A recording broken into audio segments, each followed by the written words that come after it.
Guys, welcome back. I'm a little bit late with this one. I'm so sorry for everyone who has been standing by for this video. I have actually just been having to manage my own teams, like both teams' waivers. It's just a crazy week, as you guys know. It is popping off in Supercoach land. A lot of people in Classic head-to-head leagues and stuff, probably a little bit calmer than us in draft land. Is pretty much everyone is into full finals mode. People have got to win this week to get buys, or they're already in elimination finals. Me and myself on a buy in one, and in a non-elimination round one in round two actually in my other comp. So flat out like a lizard drinking. But team lists, guys injured, optimizing lineups, what the bench is going to look like, it's just death. It is just so annoying, and my preference is to be making the content and helping you guys out with advice, but unfortunately my team had to take a bit of priority for an hour at Savi. So if you're new here, we're doing matchup analysis for the week, so best matchups to target, positional analysis with the model that you guys know and love now, and we are doing waivers and free agency sort of conversations, guys, and sit starts, that sort of stuff, as you know by now. If you're new, please hit the subscribe. I really appreciate it. Lets me know I'm doing a good, valuable thing for you and the community, and everyone who's already subscribed. Vote with your feet by liking this video, and I will come back next week. It is the dead end of the season. Tonight I nearly thought about not firing up the record because I'm just so in the trenches with my own rosters, trying to get dubs wherever I can. So if you want me to come back, I need to see the likes on the video. If you're watching this and you don't usually hit the like, please take the half second. It's free. Like the video, helps me out a lot. If you're feeling extra generous, a comment goes a long way. All right, that logistics is done. Let's start off with two things before we jump into the matchups now. So the first is this deep dive on Francis Lecker, Dave Fafita. This mega deep dive, probably my biggest so far actually, or probably equal size to the Sharks back rower deep dive, is on Instagram. I'm trying to do as many of these as I can because they're enjoyable actually for me, and I know you guys like them. There's a lot of like stats and just interesting stuff about when things happened, what I'm seeing in the data, the way these guys are profiling, having a bit of fun with it. So jump onto the Instagram if you want these. I won't go through the whole carousel, but if you want and love these deep dives, which I know many of you are really appreciating, the way to do it is to follow me there, set notification posts, because not only does that get you this stuff straight away if it's like a waiver type thing or matchups or these deep dives, it also means that in preseason for 2027 next year, you're straight away ahead of your league on your research and your planning. You're seeing all the deep analysis on scoring profiles, on guys, and where they're fitting into my draft board. So it's about not just finishing the year strong, but being super early to it next year and making sure you're in the pipeline for everything I'm offering. And then liking the posts. Again, just with the YouTube and Instagram, I really appreciate the likes, guys, because obviously algorithms are just a pain in the ass, but also more than anything, it lets me know that thing or that style of thing was really valued by you guys, so I can kind of keep pouring energy into it. So that's that one. Jump on the Instagram, check that out. And the other thing I wanted to talk about really quickly was the accountability post, because I love to just see how things are tracking. Brutal week for the model. So last week the model crushed. Guys had gun matchups, elite matchups, and they crushed. This week, not so much, sadly, until a little accuracy hit, which I hate to see my fun little accuracy numbers go down marginally. So this week they went down marginally. You can see like Sua, AJ, Tallis, even Bostock, Katoa, and Cody Walker all in a row hitting, which is sick. Manuel Lua, Lukey, Stewart, Sharp, Billy Smith, and to name a few. Then heaps of other misses. Owen Paddy gets a miss, even though it was really kind of a bit of a role change one. Both Fermor was crap. Preston was fine, but frustrating. Stefano, frustrating for owners. Just a few guys who had matchups that couldn't deliver. Braden Burns, like, I mean, it's fine, but it's not good. We need more than that. Herbie, what's doing, brother? Need more than that. So, actually, I'm panicking that I miss that Herbie, yeah, 70, 80, yeah, 80 again, yeah, nah, fam. All right, so that's that. Waiver wise, you guys know the deal. Manuel Lua. Quick aside, generally these these posts aren't in priority order because everyone's situations are so different, but they're close to, they're close to. So Manu, Leka and Feketi is how I would have had it recommended. And there was a conversation in the Discord around the fact that someone asked, should I waiver for Manu Leilua or should I hold my ticket? This was a week or two ago, and I said, hold your ticket. I didn't know everything about his league or his team or his scenario, but for me, there was still relative unknowns about Manu Leilua. Obviously, he passed the eye test, but I didn't know about his ongoing minutes with Thomas Kant sniffing around. Would he play left or right with McEwen? I wanted the left edge. I didn't know these things at the time, and I believe in a high waiver ticket, especially in 2RF where you can replace it relatively easily, just depending on league settings. I don't know all those things. Anyway, Manu Leilua turned out to be amazing and has been really good and has good matchups coming up. So an absolute glorified, potentially league winner. So I got that wrong. If Francis Manu Leilua sucked or got injured or whatever, I would have been right in that recommendation, but then wrong in this public recommendation to waiver him.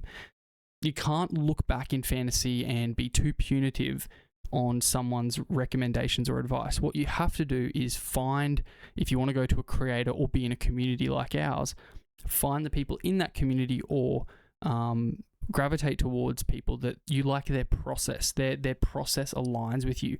I have a very high floor, low risk profile in my decision-making process, which I think a lot of people like because generally you win more. Maybe you don't dominate maybe playing that way, but you may win more often than you don't if you're mitigating risks, which to me, winning more is fun. Some people view fantasy differently and have a lot of fun gambling with it, playing high upside risks, drafting Latrell Mitchell, captaining Billy Smith, doing these fun, crazy things because for them it's just a fun game. That's totally cool. My personality isn't like that. I'm not a gambler. I like to analyze, overthink. I like to communicate about it. I love chatting shop. That's why I make content. I love talking about this crap for some reason, looking at the numbers, going back and forth, countering, and I love in the Discord, I post the thing I think and someone completely counters me with a great perspective that I didn't think of. That's why I play. I don't play for the highs and lows and the rocks and diamonds of Latrell and like high CTW. I play like a high floor game. Therefore, my advice is generally about longer term strategic planning. And we rarely see waivers really pan out long term or all of the time or whatever. So I just like to be cautious and say, yeah, go for this guy if it suits your scenario. But for me, in the scenario and the information you've given me, I might lean direction A or direction B, and that's my reasoning. Or this guy's injury prone, I don't like him, you can go for it, but I would lean option B. That's my process. You judge me and my content on my process, the input, not on the outcome. I will do that with the accountability post here, telling you how these guys went that I recommended. Ramian injured, doesn't really count.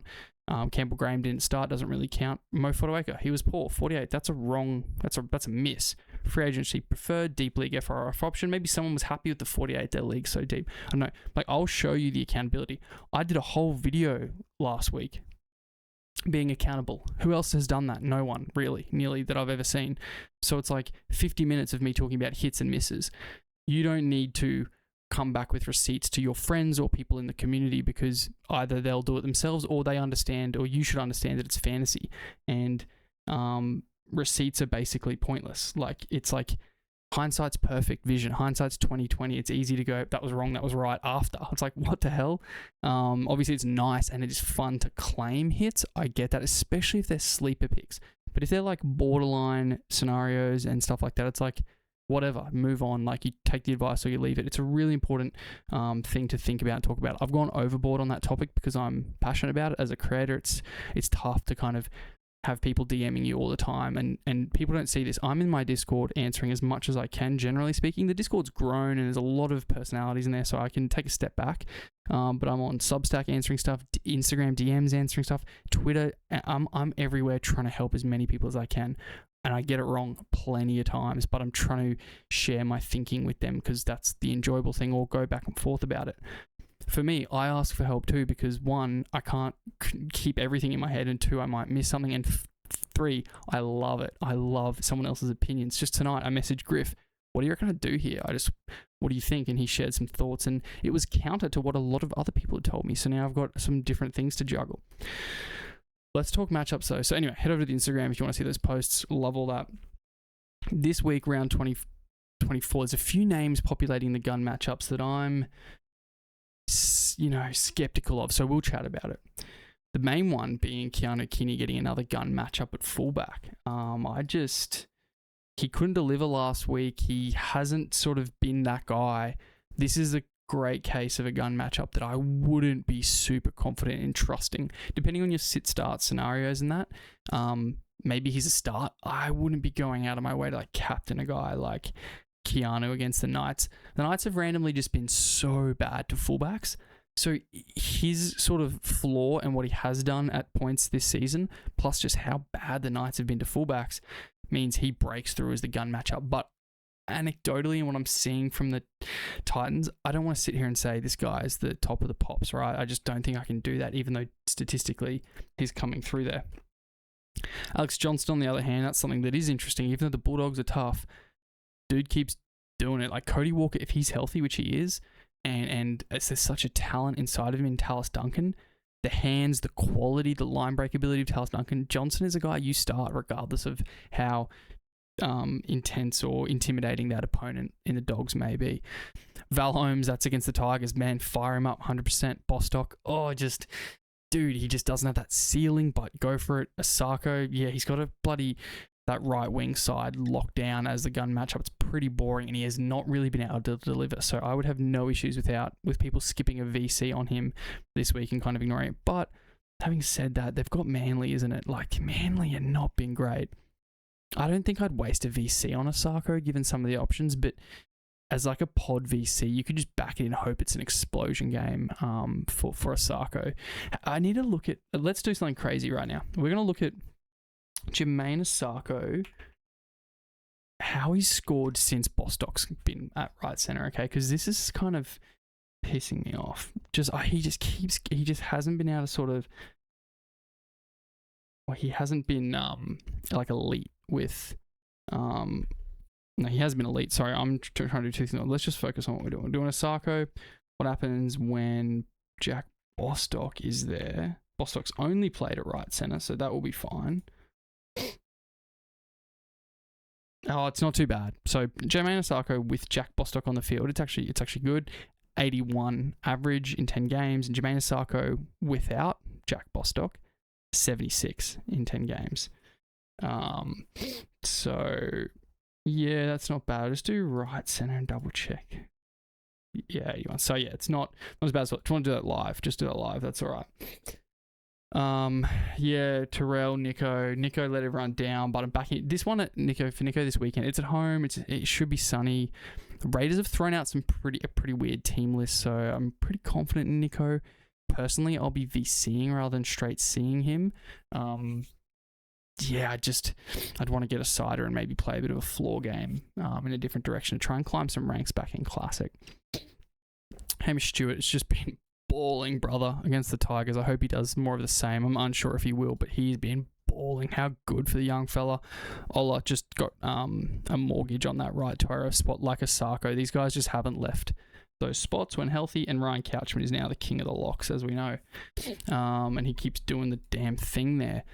The elites, I'll let you have a look at them. Is there any key standouts? One is Liam Henry at prop. That's a huge one. That's when my model is really humming. I didn't have to do anything for the model to read that he's starting, and he's a beast. So that's sick. I'm so happy with that. Owen Paddy, same deal. He's now starting. There could be a late swap. Ricky plays silly buggers, but the model goes, yeah, bang, get him up there. Damien Cook, on the other hand, is a bit wrong. I don't know about what his minutes will be, but he is starting and he's got the opportunity against the Tigers, who suck. Kennelly and Finafuiaki, the two Dolphins edge back rowers in the elite slots, are really juicy. Teague Wilton, if he's out there, is startable. If he's in your platoon back rowers, Francis, Jacob, and Helam Lukey are no surprises in those. And Lindsay Smith starting at lock at the model. Oh, I love when it does its job, brother. Look at it, just going. Lindsay Smith, he only needs to play 70 minutes and he'll get you 70 ppm. Or 1 ppm for 70 minutes is 70 points. Cam Murray, Pat Carrigan, Hammer, yeah, nah, not for me in terms of like VCing and stuff. Just let him cook. Ponga against the Dolphins. No, it's not against the Dolphins. Ponga is against the Titans. That makes total sense. He's a more fun, like, captaincy choice, like VC, Nico, Captain Ponga type thing. Terrell Sloan, totally startable in deep leagues. I've got him as like a waiver type thing. Just typing that in before I forget. Oh god, I probably didn't do enough of the namey stuff, but we'll get there. Let's just jump into the games. You guys know where to go on Instagram to look at these at your own leisure. Penrith Roosters first up. I am in the way as per. Wait. This is interesting. So we've got Edwards on the extended or whatever for Penrith. So Edgar is a chance to not play. He might though. So yeah, it's a void anyway. But if Edwards plays, he's startable, and most people will probably be desperate for him to play in their draft teams if he's named healthy. Potentially, obviously, in-game injury risk there if he does come on, but it's not enough to stop you in finals. You play the guys, generally speaking. What's not generally speaking is how bad Mark Nawaqanitawase has been. Oh man, I can't believe this is a neutral matchup. Like conceding 43. And he's been real bad recently, but neutral means he is startable in a pinch. I personally think I'll be sitting him, but if I had Toya against Tungo, Savala, Billy Smith on the running down that left edge, I would start them. Teddy is a start, and he's a VC. Straight seeing Teddy is not ideal in this one. Same goes for Jenkins. Definitely. Yeah, you'd have to be pretty keen to VC him, I think, even. Just they're not conceding a lot down there. He's so good that he has a favourable matchup because he will every damn week have a favourable matchup. But yeah, I just think twice about some of this Panthers stuff. Cleary elite, yeah, VC, like second best matchup because he's the second best, not because the Roosters allow a lot of points to halve. So just be clear there. Liam Henry doing his thing, that's legit. Naf White, that's the same. The edge back rowers like IPAP, favourable there. Top 8 rank, that's nice. For Keddy, it's a week potentially to sit him. Wong has a really good matchup, but I think I'll be sitting Siwa Wong. Even when he scores, it's like a 70, and like for me in an elimination final, I just need a bit more than a 70. I need a guy, my two options at second row, they just have a chance to go 90 plus with upside, and Wong just hasn't been able to do that really at all this year. Lindsay Smith, totally a go. Manly Dolphins, Olakau'atu jumps out to me. I mentioned the two back rowers for the Finns. Ola on the right will be running at Kennelly on the left. Ola running at Nikorima is awesome for his offloading, so I love him as like a pod VC for sure. The conceding is not super bad. He's just super good, whereas the Finns, like the Manly are conceding the back rows quite a bit, so you can fire that up. We've spoken about their back line. It's all systems go on everyone but the halves. I'm not going crazy over there. Joey Walsh comes out of nowhere with an elite matchup, which is really nice, and his floor is really nice. He's a legit player. We'll be talking about him in preseason and just what his role is with Luke Brooks back. But Joey Walsh, one for the future, as you all know. Left wing's Lehigh Hopewadi, and fullback is Clayton Faulolo, but for all the good things my model has done, it has not picked this one up just yet. So I would start Lehigh with Clayton at fullback. The risk is that Clayton done 2 hammies in the last 10 weeks or so. So just word of caution with your Clayton Faulolo start. Given it's a Friday game, you could AE Clayton Faulolo in draft, have a look at his score, let it roll in, or play him in CT dub where that floor is more manageable rather than at fullback is another option there. Canterbury Souths, yeah, I'd play all my dogs that like I need to play, right? Jethro Rinakama, I've got him. Wasn't great on the weekend. Sort of 2 mid games in a row. Probably time for me to punt him. I had him as a hedge against Matt Burton, who I'm playing. That's just probably me playing the probably outthinking the room there. I think I'll punt Jethro, and I don't mean I'll punt on him, play him. I think I'll get rid of him this week. I do like the mold he's in and like what he could do, and I still think there will be some games on this run home where he's nice. It's just too risky. It's too rich for me in a final. Johnston, Duncan, I spoke about. I'm going for that. Campbell Graham has a matchup, but I'm not super keen on. Karaz, similar matchup. I prefer that. Tuala's is nice too, like Tuala top 5. I much prefer than these other guys that are floating around. Jono number 1 and Tallis number 4. Tallis is just kicking the door down. Maybe just chill on his matchup, but elite, I'm always going in. If I got an elite, I'm going in 100%. Dufty, I can't play him in this one. I don't think it's just a bit too early in the round. I can just see him plotting in a 50 of yardage, and I need a bit more upside in a final than a 50 of just pure base. A lot of people in Classic will be having a start dilemma now, probably in their 2RFs with guys like Jacob Preston. Go him in this. Number 2 matchup is legit. On the right side, running at Adam Elliott. I love that for Jacob Preston off Galvin.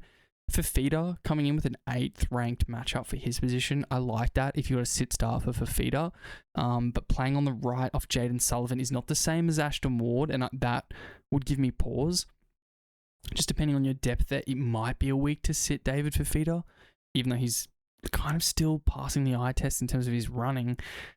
It just isn't enough, right? It just doesn't feel like ever enough. Ball or work rate, tackle rate, line breaks, it just quite isn't enough this year. So I'm way keener on Preston over Fafita if you were to kind of put them in the having to make a decision out of those two guys, for example, and then the rankings bear that out where Preston has the second best matchup to Fafita's 8th in my model. Next game, Brailey, Hynes, Katoa, Iro, Ronaldo, Mulitalo, they're all systems go. I even like Mawene Hiroti randomly. Quite a high ranking tackle game for him last week, which does bode well. I just think Tamale at centre, Tomoko, Savage, Jed Stewart. I'm picking a bounce back here for Cronulla. Just like as a Nico owner, on bye last week, I couldn't have asked for a better outcome than them losing to the Dragons. It galvanizes, it reinforces, I hope, rather than impacting confidence, I hope it actually gets them back on the front foot. It gets the pack fired up. It gets Brailey moving the team down the field, and I'm hoping it gets Nico running a lot too. Disappointing that he kicked a couple of goals, had a try assist still for a 60. That gives me pause to straight captain him, as I mentioned, but I think there's 2 matchups he can exploit this week. It's the Matty Nicholson in the back row or Tomoko switching edges. Tamale coming into a centre position. That could be a late change or some shuffling around there for Stewart. I don't know, for Ricky Stewart. But there's a lot of opportunity for Nico to kind of pick this team apart.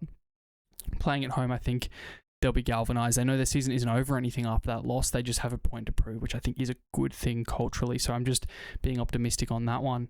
Owen Paddy, a little bit of an opportunity, more just his form, him and Brailey having 1 and 2. I'd start Owen Paddy this week. I think he needs more than 50 minutes, but he only needs 1 or 2 plays to deliver a score that outweighs a lot of the poor hooking options that are available on freeze and stuff around this time. Guys, we've gone through a few games and I forgot to mention some of my waiver pickups, so let me just quickly hammer a few out. In that game, Adam Mariota is starting at prop in deep leagues. I think he's a decent deep league FRF2 option.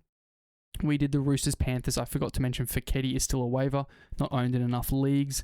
I forgot to mention in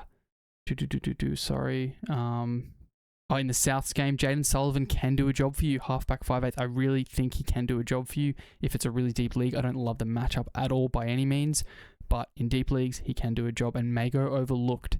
There'll be some other names I prefer more. We'll get to in a bit. But Jaden Sullivan, don't overlook him. He can put together a decent fantasy score when you least expect it. In the Manly Dolphins game, Clayton Faulolo back at fullback, 100% a waiver. There is just risk involved. They've had their bye though, which I like. There's just risk involved. Although CT Dub eligible, I love that. So you can waiver for him. Hiroti, I mentioned, you can go for Hiroti. Preferably more free agency Hiroti, 100%. Whereas Clayton, you probably have to waiver for, I guess, in competitive leagues. So that's a few names so far. Hiroti, blah, blah, blah. Tamale, don't touch. Timoko will be owned.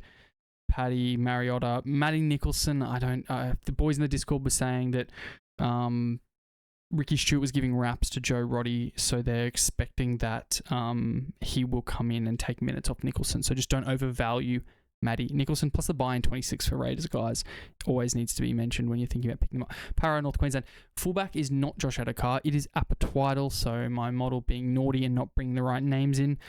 He's halfback only eligible, so I don't have him as a waiver pickup. I just have him as a potential free agency luxury look, but just avoid Para in general, guys, as pickups. On a matchup play, though, I do like Brian Kelly against the potentially leaky Cowboys. 6th matchup against Braden Burns 5th. That's very nice. So I think in deep leagues, Brian Kelly, if he's floating around, you could do worse. And in the same vein, I don't even mind Will Penasini running at Zach Labour, who sucks. Drinky, totally viable captaincy VC. Like you could do Nico into Drinky type thing, or Drinky into someone in the later rounds like Reece Walsh is a crazy upside punt. Ponga would be my preference against the Titans sort of thing. But yeah, Drinky, I totally don't mind him as a cheeky kind of point of difference there. Chester, Burns, Clifford, they're all starts, guys, 100%. Helam Lukey, 100%. Kalyn and Williams, I'm starting them in most games. Those guys just do stuff, as you know. I'm a fan of Kalyn. He hasn't been great recently at all, but he does stuff. Yeah, it's my model's picking up Apatwidal because he's only like a halfback eligible and putting him here, but he's at fullback. So don't stress that. Samarani will be left center, Adokar at left wing.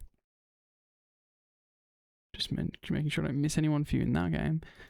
This one, it's obviously Luke Metcalf, the talk of the town. I did a big deep dive on Luke Metcalf on the Instagram. That is must read. Have a look at that. That was pre-game, and then he went nuts, which is just hilarious. But yeah, please take a look at that deep dive on Lukey Met on Instagram. It is a banger. I'm loving those stats profiles and all this sort of just the discussions, the deep dives on players and stuff. I hope you guys appreciate it too. If you do, you know the rules, chuck it a like. I appreciate it. Warriors, dude, all systems go, 100%. And honestly, all systems go on Reece Walsh. Playing at home, no Reynolds, hopefully no Ben Hunt. Just Ezra running, Walsh just having his hands on the pill. Sadly, not enough running from Walsh himself, but yeah, don't mind in this one. I think he'll be fired up.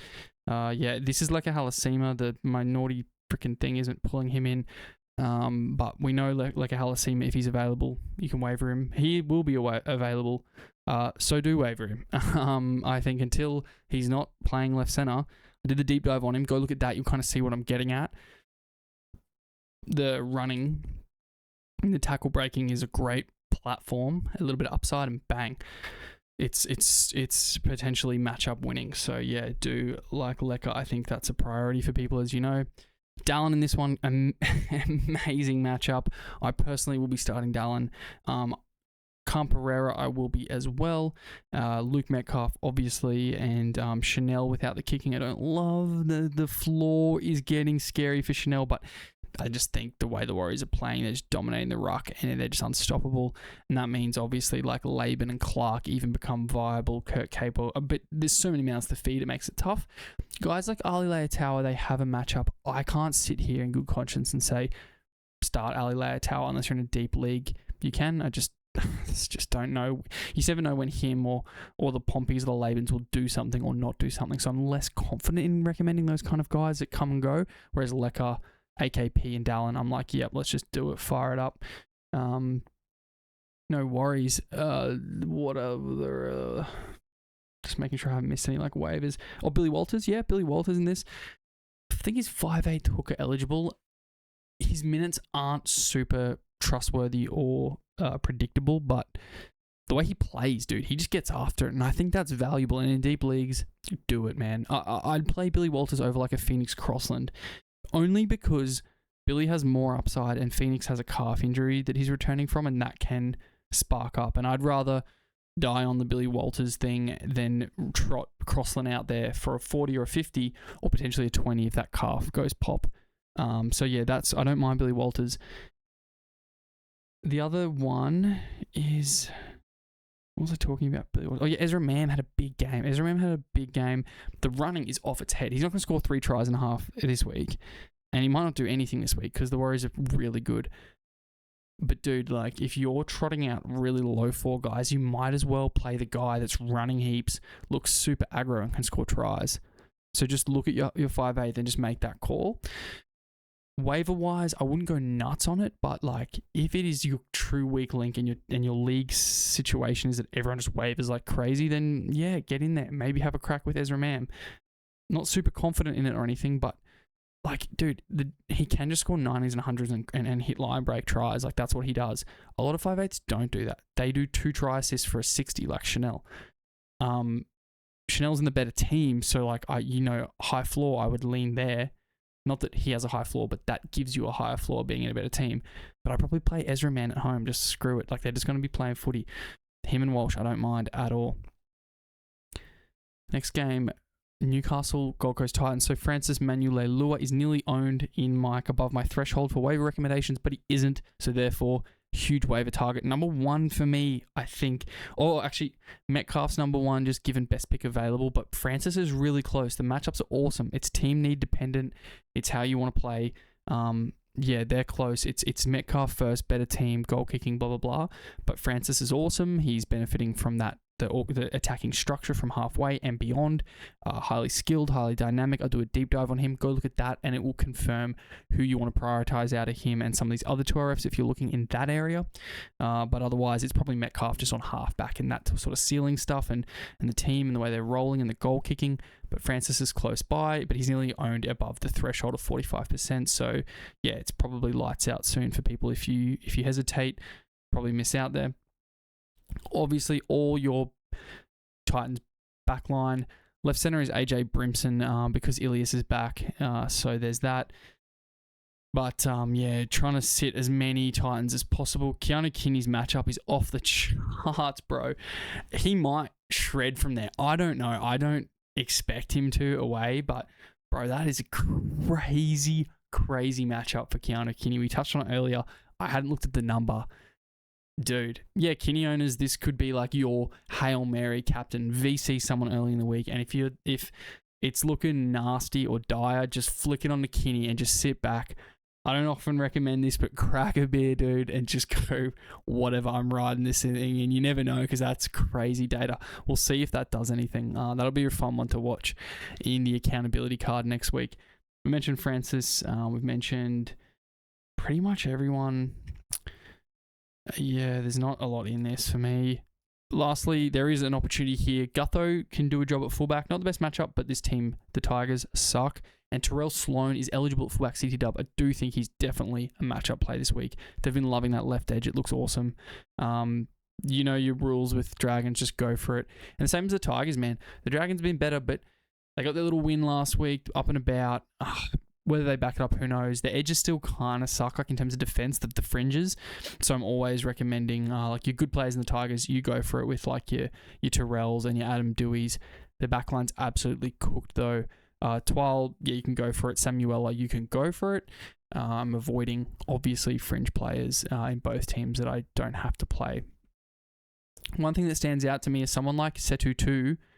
His minutes were weird last week, but like, the Tigers are that bad. I would love a slice of the wing against the Tigers. So Setu 2, I do not mind, guys. That is it for the matchups, dude. I'm glad we got through that.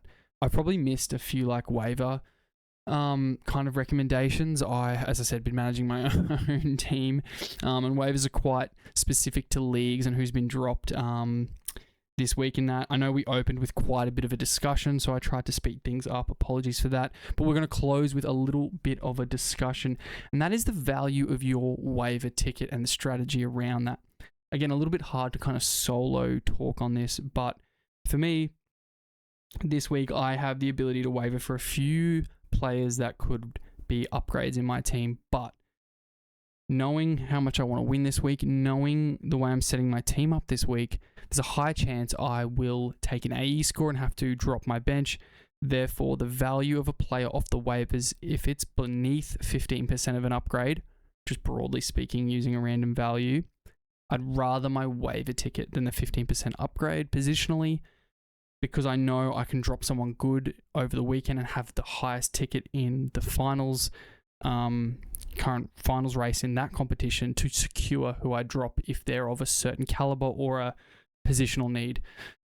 So it's a long way to say, if it's not a super clear upgrade, just take it in terms of the way your league plays. And what I mean by that is, if it's just the Wild West in your league with waiver ticket spending, then obviously play the way you've played all year and just roll with the punches.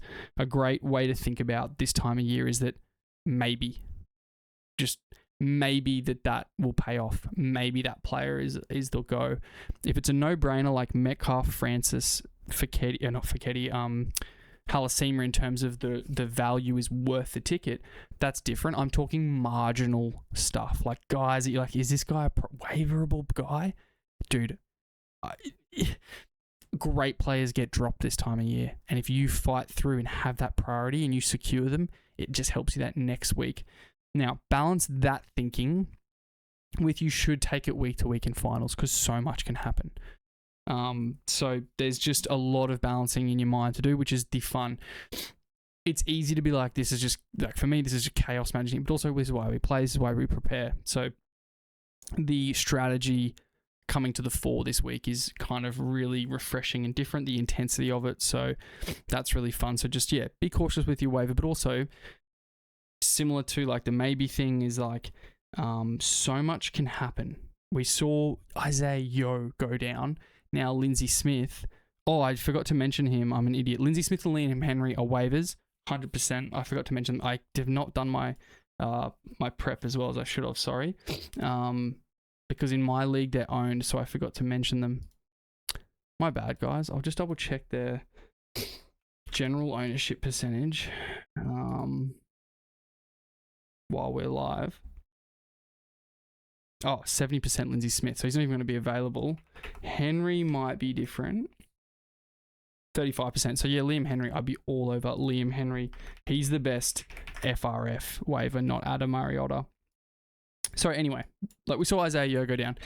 This week, something's going to happen to someone somewhere. Whether it results in a high value outcome, like a Metcalf or a Lindsay Smith or a whoever, we don't know. But you need to just think about the broader scenario, how your league plays waivers. Like some people, as I said, Wild West, they just shoot out waivers left, front, center. By all means, do your thing. Don't mix it up. But in my scenario, guys are more cagey with their ticket. I need to be cagey this week and think a little bit ahead and assume I've won 60 to 65% of my matchups this week. If that holds and I win, then I have that waiver for next week. So just kind of playing those numbers. So yeah, it's tough, man. So we've touched on a lot tonight. I've tried my best to be snapping through it. A few things just to reiterate. When it comes to advice, hindsight is perfect vision. Just chill. Like focus on process. That's all you can manage. This game is so stupidly based on luck. It's not even funny. Sometimes I wonder why I even do what I do, because it's just like feels like it's nearly all luck. But it's also super fun, and it's like generally a free hobby, like given by the game. And so I'm all about it. Secondly, just managing the strategy around like waivers and who you're dropping, setting your team up appropriately, focusing on matchups, but also like never let the matchup outweigh like a gun that's delivered all year for you. Don't get too cute. That's a big one. Don't tinker an hour before kickoff. Just play generally your guys and then be strategic where it makes the most sense. And if you're unsure, ask. Just jump into the community Discord or DM me and we'll figure it out together what your best scenarios are. The Instagram has the deep dives, it has the accountability cards, it has the waiver recommendation, it has all the good stuff. So be on there with notifications. And then lastly, like this video, please, if you appreciated the matchup. Because not only do I make the video, but it takes time to set everything up in the model, do all the stuff, distribute it on all the content streams. So if it's fun for you or you enjoy the data, then liking this video is probably the best way to show your appreciation, to be honest. Or liking the accountability card, the matchup cards on socials too, which I appreciate a lot of you have been doing. So thanks so much. All right, we're nearly at 40 minutes, so that's it for me. I'll get this up on all of your podcasting areas as well. So if you do prefer like your Spotify's and your Apple Podcasts, I've been putting those back up there the last few weeks. Apologies, that hasn't been happening earlier in the season. But as always, YouTube's the best spot just because you get the visual to pair with the discussion. So, thank you so much, guys. We're nearly there. Keep fighting, keep battling. this is what we do it for, right? Is the finals and living on the knife's edge of winning and losing. So, good luck with your waivers. Hopefully, you get who you need or don't, and climb that waiver ranks. And we will chat next week when we do another version of this. But I'm only a DM away to help you out with your dilemmas this week. See ya.